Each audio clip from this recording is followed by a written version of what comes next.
Vous en parlez, priorité au direct, ce sont des images à Berlin. Le président Zelensky qui vient descendre de l'hélicoptère, donc à Berlin, accueilli par le chancelier Merz. Donc c'est depuis Berlin que Volodymyr Zelensky, vous le disiez, va participer à cette réunion qui se passe en visioconférence avec les autres dirigeants européens. Pourquoi l'Allemagne, d'ailleurs ? Mais parce que Merz, il est aussi dans la position de force. Il a plutôt les bons contacts aussi avec Trump. Vous savez, tout est joué. Il faut qu'on suive la ligne psychologique de comportement avec Trump. C'est pas par hasard que c'est Ruud qui va mener cette rencontre, parce que par sa première formation, Ruud, il est professeur et les psychologues, donc il sait gérer un peu Trump. Il a bien réussi d'ailleurs pendant les dernières rencontres qu'on connaît déjà. Donc deuxième rencontre, ce sera intéressant parce que ce sera entre Trump et les alliés, sans Zelensky, si j'ai bien compris. Et la troisième sera tous ensemble. Il y aura Volodymyr Zelensky à la deuxième réunion. Ils y seront tous à 15h.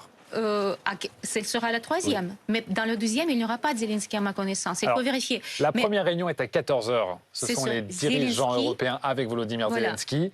Et puis à 15h, il y a une deuxième réunion avec les mêmes, plus Donald Trump.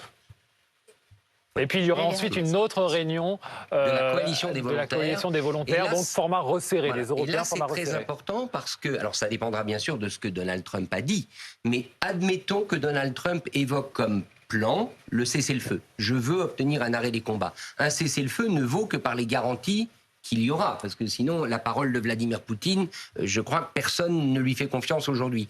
La coalition des volontaires, c'est cette coalition montée largement à l'initiative d'Emmanuel Macron pour contribuer à cette force de réassurance européenne. Vous savez, on en a beaucoup parlé.